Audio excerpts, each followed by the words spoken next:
우리에게 그리스도의 승천은 무엇인가? 당연히 앞서 부활을 생각해 보아야 되겠고, 그리스도의 십자가를 먼저 생각을 해 보아야 될 것입니다. 그리고 그리스도의 십자가는 우리에게 무슨 상관이 있는 것인가? 우리가 평소에 늘 은혜 받은 말씀대로 죄인된 내가 예수 십자가에 연합하여 죽어지는 것입니다. 십자가는 죽는 거예요. 십자가는 사는 게 아니고 죽는 거예요. 죽는 거. 예수 잘 믿는 성도들이 죽는 게 아니고 죄인된 죄악된 나,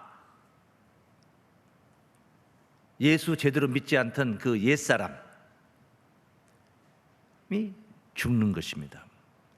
그래서 십자가와 연합을 해야 되는 거예요. 구원으로 가는 절대적인 코스가 되는 것입니다. 첫 관문이 되는 것이죠.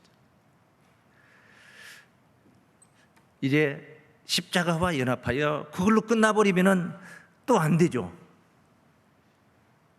죽어버리고 나서 강간무소식, 그러면 안 되는 것이죠.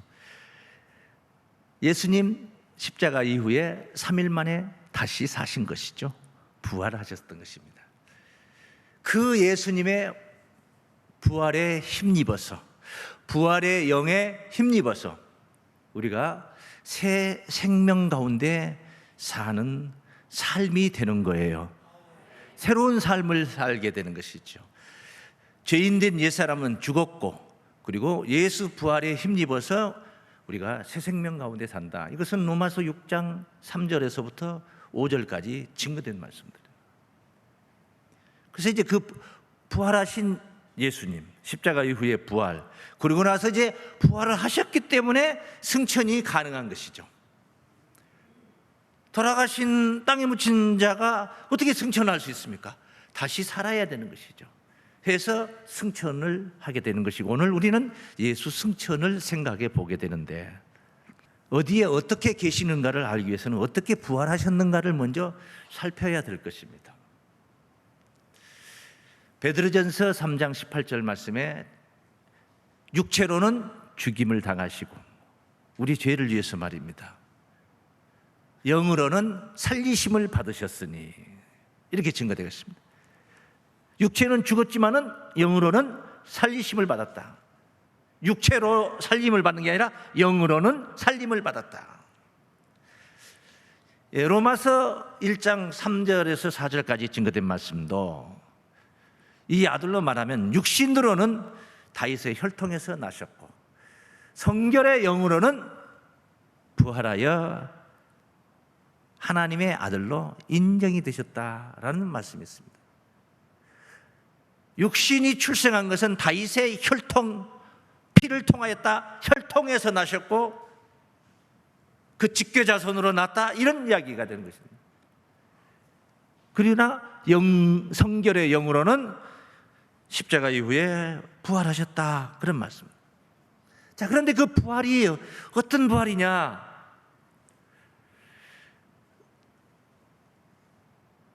부활하신 주님을 가장 먼저 보았던 자가 막달라 마리아였습니다. 막달라 마리아가 예수님을 보았는데 몰라보는 거예요. 알아보지를 못하는 거예요. 요한복음 20장 13절에서부터 증거된 말씀 한번 보죠. 천사들이 가로되 여자여 어찌하여 우느냐. 여자가 막달라 마리아 와서 예수님의 무덤을 보니까 빈 무덤이라는 것입니다. 무덤에 없어요. 누가 옮겨 갔다 생각이 드는 것이죠. 가로되 사람이 내 주를 가져다가 어디에 두었는지 내가 알지 못함이니이다. 이 말을 하고 뒤로 돌이켜 예수의 서신 것을 보나 예수신 줄 알지 못하더라. 예수가 서 계셔. 뒤로 돌아보니까 예수님이 서 계시는 거예요. 부활하신 거죠. 그런데 예수신 줄 알지 못하더라. 예수께서 가라사대 여자여 어찌하여 울며 누구를 찾느냐. 하시니 마리아는 그가 동산지기인 줄로 알고 가로되 주여 당신이 옮겨갔거든 어디에 두었는지 내게 이르소서 그리하면 내가 가져가리이다. 예수님과 지금 대화를 하고 있는 거예요. 그런데 예수님 예수를 몰라보고 있는 것입니다. 누가복음 20장에서는 엠마오로 가던 두 제자가 낙향을 하는 거죠. 3년 동안 예수를 따라 다녔는데 십자가 골고다 산상에 허망하게 피 흘리며 돌아가시고 만 거예요. 낙향한 것입니다. 예루살렘에 올라가서 출세하려고 했는데 예수 따라다니면서 그 길 엠마오로 가는 길에서 예수님을 만난 거예요. 부활 주님을 만났어. 너희들 무슨 얘기를 하고 있느냐 하니까 당신은 근일에 예루살렘에서 있었던 일 알지도 모르십니까? 예수 십자가에 운명했다는 얘기를 예수님 앞에서 예수 이야기를 하는 거예요. 상당한 시간 동안 대화가 오고 가는데 그분이 예수인지를 몰라. 예수인지를 몰라. 그러니까 우리는 이 모습에서 지정신이 아니라서 모를 수도 있다. 여러 가지 생각을 해볼 수 있겠지만은 막달라 마리아가 눈이 감겨서 몰랐다 어쩌다 얘기할 수도 있겠지만은 가장 중요한 것은 부활의 모습이 생전의 예수 그 모습이 아니었다는 것을 알 수가 있습니다. 다른 모습이었다는 것을 알 수가 있습니다. 그 부활하신 그날 새벽에 부활하시고 저녁에 낮 시간을 다 보내고 난 이후에 저녁에 제자들이 유대인들이 두려워서 방문을 닫고 들어가 있습니다. 거기는 방문을 닫고 머물러 있는 것이 아니었다는 것이죠. 그런데 유대인들이 두려우니까 자기들의 모습을 감추기 위해서 방문을 닫았다는 말씀을 거기에 꼭 기록하는 거예요. 요한복음 20장에서. 그런데 방문이 닫혔는데 예수님이 나타나셨어요. 문을 열고 들어오사 이게 아니요. 방문은 닫혔는데 나타나신 거예요. 너에게 평강이 있을지어다. 근데 예수를 바로 보면 믿어야 되지 않겠습니까? 그런데 믿질 않아요. 그렇게 쉽게 믿어지질 않아요. 왜? 3일 전에 죽었던 분이 지금 살아서 현장에 나타난다는 것도 참 이건 인류 역사상 있을 수 없는 이야기니까 예수님이 그 10 제자들에게 가룟 유다가 빠지고 그 자리에 또 디두모라 하는 도마도 그 자리에 없었어요. 그러니까 10 제자들이 모여 있는데 거기서 그들에게 손하고 옆구리를 보여준 것입니다. 손과 옆구리를 보여주고 나다는 것을. 그래서 이 제자들이 얼굴을 보고 예수 선생님이라는 것을 믿은 게 아니라 손과 못자국 있는 손과 창자국 있는 창에 찔림받은 그 옆구리를 보고 예수 신지를 믿었더라는 거예요.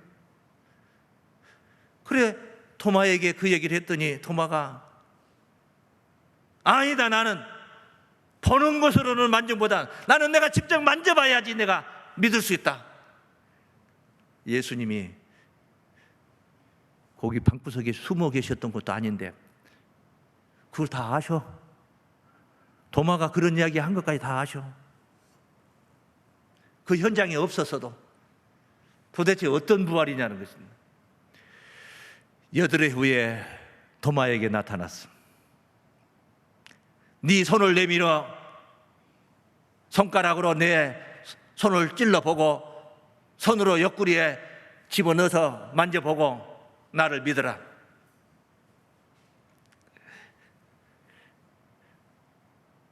그리고 나서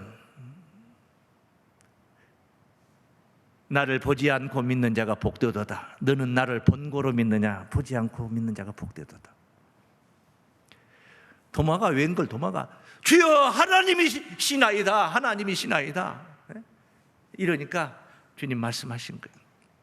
자, 그런 말씀을 하셨는데 이런 일을 딱 마치고 나서 증거된 말씀이 20장 30절에 이렇게 증거해요. 예수께서 제자들 앞에서 이 책에 기록되지 아니한 다른 표적도 많이 행하셨으나, 그러니까 이 앞에 손바닥을 보여주고 옆구리를 보여준 것은 표적이다 그 말이에요. 표적이니까 망정이지.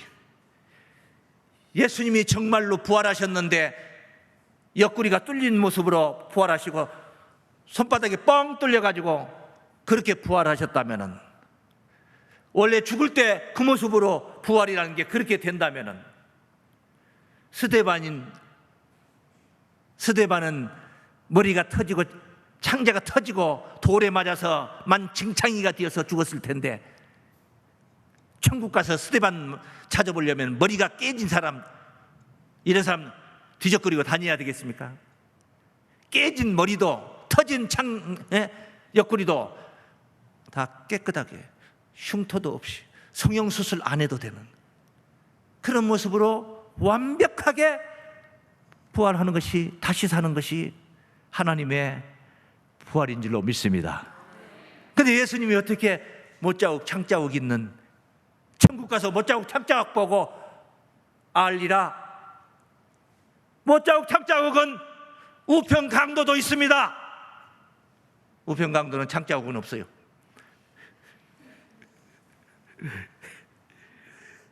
말도 안 되는 거죠. 세상 살면서 정말로 고생하고 온몸이 만증창이가 돼가지고 질병을 앓다 죽어가면서 주 예수의 날을 받으소서 하고 죽은 사람들이 천국 가서 그 모습, 그 정말 쇠잔한 모습으로 부활한다면 말이 됩니까? 말도 안 되는 소리는 하지를 말아야죠. 그런 소리 입 밖에도 내지 마세요. 예. 그것은 뭡니까? 표적이었다 그 말이에요. 그래서 여기 기록되지 아니한, 방금 기록한 거 그거 표적이다 이 말이에요. 여기 기록되지 아니한 다른 표적도 많이 행하셨으니, 방금 이 표적, 요 도마에게 보여준 거, 그거 제자들에게 보여준 거, 그 표적이다 이 말이에요. 표적. 믿게 하려고 많이 행하였으나 오직 이것을 기록함 너희로 예수께서 하나님의 아들 그리스도이심을 믿게 하려 하며 너희로 믿고 그 이름을 힘입어 생명을 얻게 하려 함이라. 그런데 이것뿐만이 아닙니다. 그러니까 예수님은 어떤 몸으로 부활하셨냐, 어떤 영으로 부활하셨느냐, 이렇게도 보여줄 수 있고 저렇게도 보여줄 수 있는 그런 부활이다 이 말이에요. 할렐루야. 영으로 말하면 신령한 영으로 부활하신 것이고, 몸으로 말한다면 신령한 몸으로 부활하신 거예요. 그래서 제자들이 잘 안 믿어. 이런 표적을 보고도 안 믿어. 이제 이번에는 또 제자들에게 보여준 모습을 또 하나 더 보겠습니다. 누가복음 24장 36절입니다. 이 말을 할 때 예수께서 친히 그 가운데 서서 가라사대 너희에게 평강이 있을지어다 하시니 저희가 놀라고 무서워하여 그 보는 것을 영으로 생각하는지라. 네? 육신이 아니라 영으로 어떻게 환상을 본 것처럼 이렇게 생각을 한 거예요. 예수께서 가라사대 어찌하여 두려워하며 어찌하여 마음에 의심이 일어나느냐. 내 손과 발을 보고 나인 줄 알라. 손에 못자국, 발에 못자국을 보고 나를 믿어라. 또 나를 만져보라. 영은 살과 뼈가 없으되 너희 보는 바와 같이 나는 있느니라. 그러니까 영으로 부활하셨다겠는데 살과 뼈를 보여주시기도 하십니다. 영은 영이로되 신령한 영으로 부활하신 거예요. 살과 뼈가 있어요. 이 정도가 아닙니다.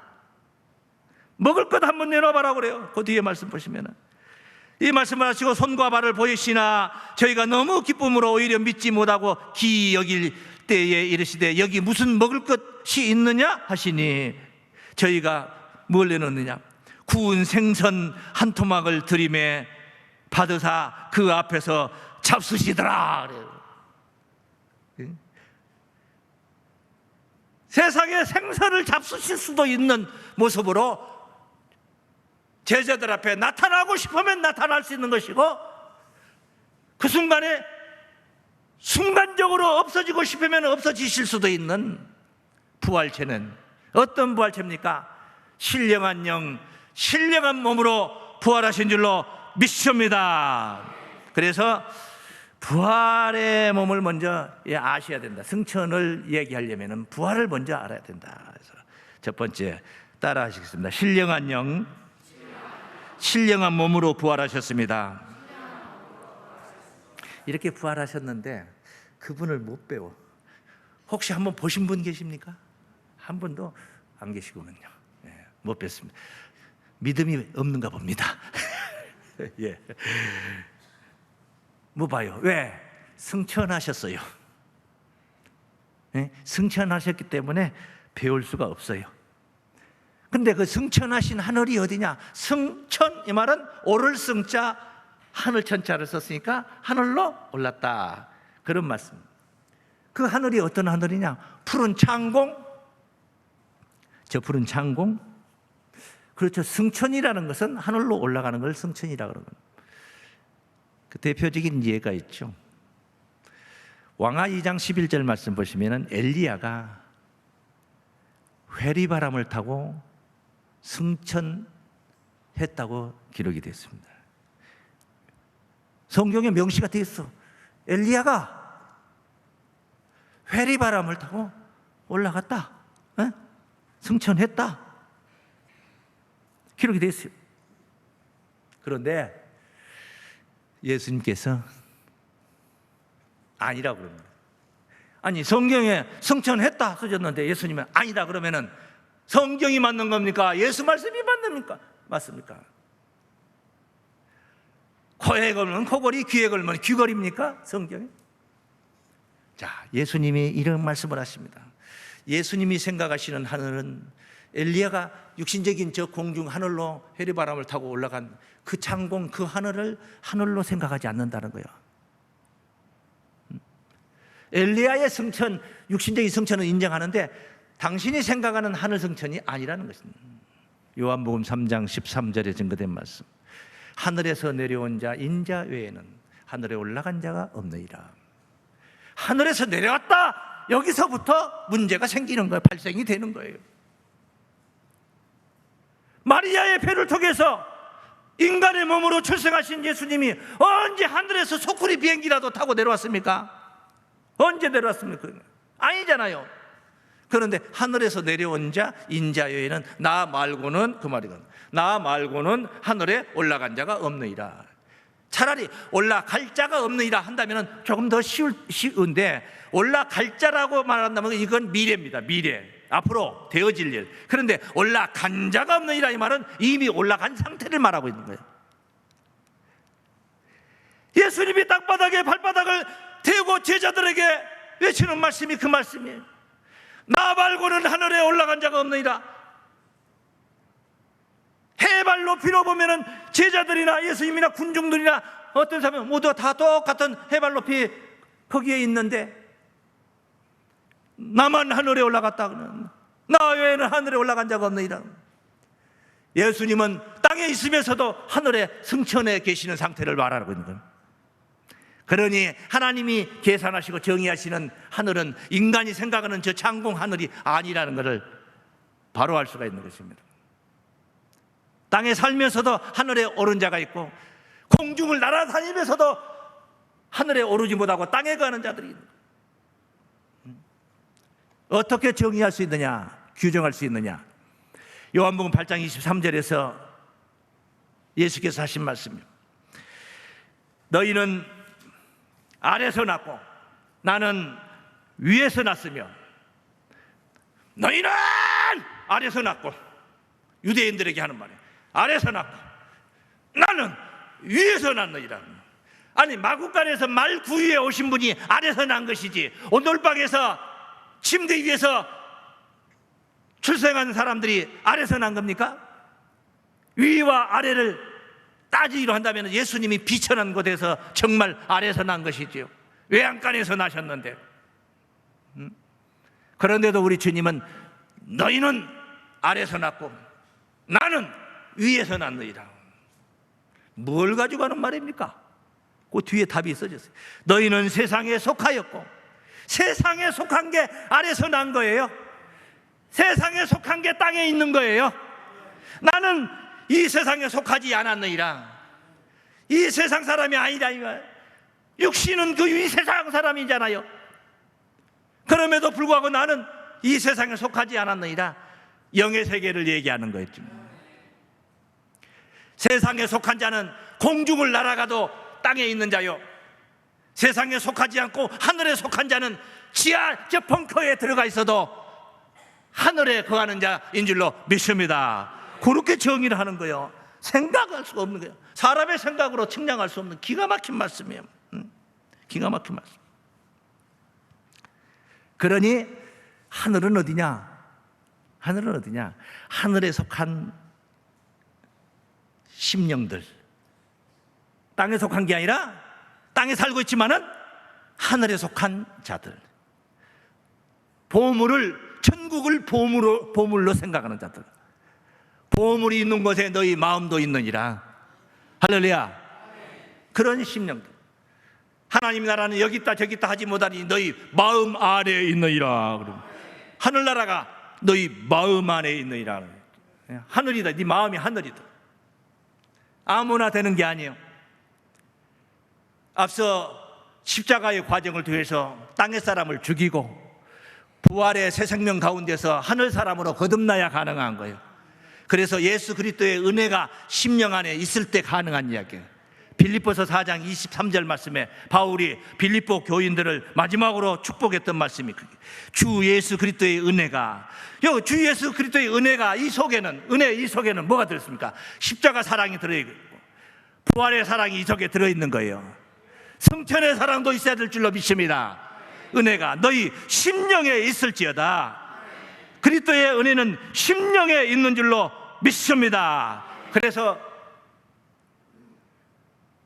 승천하신, 부활하신 예수 어디로 승천하셨느냐? 우리 마음 가운데 오셨어요. 하늘에 속한 자들의 심령 안에 오셨어요. 십자가 사랑을 깨달은 자들, 은혜를 입은 자들, 부활의 그 생명을 힘입은 자들, 그 심령 안에 오심으로 인해서 승천이 되는 거예요. 한번 따라 하시겠습니다. 하늘에 속한 자들의 심령 안에 계십니다. 이런 말씀도 있습니다. 요한복음 14장 1절 말씀에 너희는 마음에 근심하지 말라. 하나님을 믿으니 또 나를 믿으라. 내 아버지 집에 거할 곳이 많도다. 그렇지 않으면 내가 너희에게 일렀으리라. 내가 너희를 위하여 처소를 예비하러 가는. 너희를 위하여 처소를 뭐하러 간다? 예비하러 가는. 가서 처소가 예비되면 내가 다시 와서 너희를 내게로 영접하여 나 있는 곳에 너희도 함께 있게 하리라. 할렐루야. 저 엄청난 약속을 하셨어요. 처소를 예비하러 가신다. 그러면 예수님이 계신 곳이 어딘가를 알아보는 방법은 처소가 어딘가를 보면 돼요. 처소. 예? 어디다가 예수께서 처소를 예비하고 계신가? 예수님이 거하실 처소, 예수님이 영원토록 왕노릇 하실 나라, 예수가 왕노릇 하는 나라. 지금 이 세상은 사탄이 왕노릇 하는 세상이에요. 예수가 왕노릇 하는 나라 어디냐? 계시록 11장 15절에 보면 일곱째 천사가 나팔 불 때, 마지막 나팔입니다. 마지막 나팔 불 때에 세상 나라가 우리 주와 그 그리스도의 나라가 되어 세세토록, 그가 세세토록 왕노릇 하시리로다. 예수 나라가 예수님이 거하실 예비하시는 처소예요. 그런데 그걸 예비하러 간다. 언제 예비가 완성되냐? 일곱째 나팔, 마지막 나팔 불 때 예비가 완성돼. 그런데 그 예비하는 그리스도의 나라가 무엇이 그렇게 변했느냐? 세상 나라가 예수 나라가 된 거예요. 세상이 그냥 저절로 된 게 아닙니다. 세상을 새롭게 해가지고 예수 나라로 변화시킨다는 거예요. 지금 있는 이 모양의 세상 나라는 예수 나라가 될 수가 없어요. 그까짓 그 코로나19 때문에 실험하고 있는 이런 나라, 바이러스 하나도 제압을 못하는 이런 나라, 예수 나라가 아닙니다. 오만 잡것들이 다 있고 악한 자들이 다 있는 이 예수 나라 아닙니다. 세상을 새롭게 해야 됩니다. 변화시킨다 이 말이에요. 그 변화시키는 나라, 예수 나라, 그 처소를 예비하러 가셨다. 바꿔서 말하면 세상을 새롭게 변화시키기 위하여 가셨다. 저 토성이나 목성이나 금성이나 달나라를 변화시키려고 가는 게 아니고, 예수님이 그런데 어디 가가지고 지금 열심히 지금 초소를 예배하고 있는 게 아니고 세상을 새롭게 하고 계신다는 거예요. 예? 세상을 새롭게. 마태복음 19장 28절 말씀. 내가 진실로 너희에게 이르노니, 여기 사실이다, 진실이다. 세상이 새롭게 되는 날이 온다 이거죠. 세상이 새롭게 되어 인자가 자기 영광의 보좌에 앉을 때에, 세상이 새롭게 되면은 예수님이 영광의 보좌에 앉게 된다 말이에요. 세상이 새롭게 된다는 것은 세상 나라가 무슨 나라 된다는 거예요? 예수 나라 된다는 거죠. 할렐루야. 나를 쫓는 너희도 12보좌에 앉아 이스라엘 12지파를 심판하리라. 그래서 세상을 새롭게 해야 되는 거예요. 누가 해야 되는 거냐? 예수님이 하시는 거예요. 어떻게 하시느냐? 예수 그리스도의 은혜를 입은 자들 심령 안에 오셔서 그들을 도구 삼아서, 더 직선적으로 현실적으로 말하는, 우리 마음 안에 오셔서 나를 도구 삼아서, 첫째는 내가 새롭게 되는 것이고, 내 가족들이 새롭게 되는 것이고, 지인들이 새롭게 되는 것이고, 할렐루야. 온 누리가 다 새롭게 되는 날, 그리스도의 나라가 완성될 줄로 믿습니다. 이걸 위해서 주님은 우리의 심령 안에, 하늘에 속한 자들의 마음 안에 이르신 것입니다. 초림하신 아기 예수는 세리들과 창기들과 그런 죄인들과 함께 계셨었습니다. 그들을 구원하시기 위해서. 그러다가 악당들에게 잡혀서 십자가를 짊어지시고 마지막 운명의 길을 가셨습니다. 그러나 3일 만에 다시 부활하신, 부활의 영, 신령한 영으로 부활하신 우리 주님은 세리들과 창기들 마음 안에 가 계시질 않습니다. 그런 누추한 곳에 계신 분이 아닙니다. 하늘에 오르셨습니다. 하늘을 보물 삼는 성도들의 마음속에 계신 줄로 믿습니다. 그 속에서 지금도 쉬지 않고 일하고 계십니다. 내 아버지께서 일하시니 나도 일하신다. 할렐루야. 무슨 일 하시냐? 세상을 새롭게 변화시키고 계신 줄로 믿습니다. 다시는 사망이 없는 나라, 눈물 고통이 없는 세계, 계시록 21장 1절에 펼쳐지는 새하늘과 새 땅, 보라 내가 만물을 새롭게 하노라 한 약속의 말씀이 성취될 것인 줄을 믿습니다. 그러므로 우리 안에 계시며 세상을 새롭게 하십니다. 한번 따르십니다. 우리 안에 계시며 세상을 새롭게 하십니다. 언제까지 우리 안에 계십니까? 세상이 새롭게 되는, 세상이 끝장나는 그날까지. 세상이 끝장나야지 새 세상이 열리는 거예요. 그리스도의 나라가 열리는 거예요. 그게 바로 오늘 본문의 말씀인 것입니다. 11 제자가 갈릴리에 가서 예수의 명하신 산에 이르러 예수를 배웠고 경배하나 오히려 의심하는 자도 있더라. 예수께서 나와 일러 가라사대 하늘과 땅의 모든 권세를 내게 주셨으니 그러므로 너희는 가서 모든 족속으로 제자를 삼아 아버지와 아들과 성령의 이름으로 세례를 주고, 이게 바로 세상을 새롭게 하고 있는 거예요. 내가 너희에게 분부한 모든 것을 가르쳐 지키게 하라. 볼지어다 내가 세상 끝날까지 너희와 항상 함께 있으리라. 세상 끝날이, 세상이 끝나고 그리스도의 나라가 이루어지는 그날, 주님을 보시고 충성을 다한 성도들 되셔서 생명의 영원한 자유를 누리는 거룩한 하늘 구원을 이루시기를 주의 이름으로 축원합니다.